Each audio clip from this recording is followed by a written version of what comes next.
Hayırlı gün, исәнмесез, хөрмәтле райондашлар. Безнең инде менә 3 ел рәттән языл һәм бүләк акциясе бара. Бу акциядә катнашу өчен райондашларыбыз Теләче газетасына язылганлыкка, ярты елга язылганлыкка квитанцияларны безгә тапшырып, шушы бәйгедә катнаша алалар иде. Менә июль аенда Баландыш авылында узган түгәрәк уен чарасында 2022 елның 2нче ярты еллыгын язучылар арасында без акция үткәрдек. Һәм инде әлеге акциянең нәтиҗәләре билгеле булды. Безнең төп призга Теләче авылыннан Рәйсә апа Нәбиуллина лаек булды. Һәм инде бу төп призның иганәчесе безнең Сәгыйть Шәрифулла улы.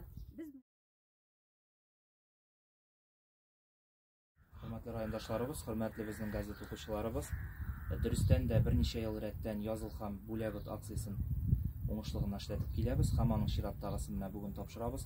Минем бик зур рәхмәт әйтәсем килә.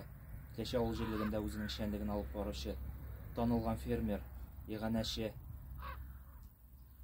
спорт мастеры, спорт өлкәсендә бик зур уңышларга ирешкән кеше, гомумән бик тырыш кешеләрнең берсе, андый кешеләр республикада һәм безнең илебездә бик сирәк дип әйтергә. Сәгыйть абый белән сөйләштек, ул безнең идеябызны хуплап алды.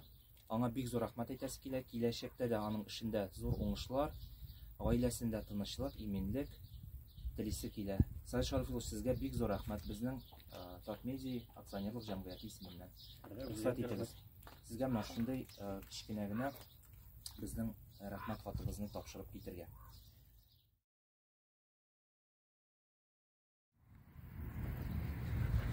Бик зур рәхмәт сезгә.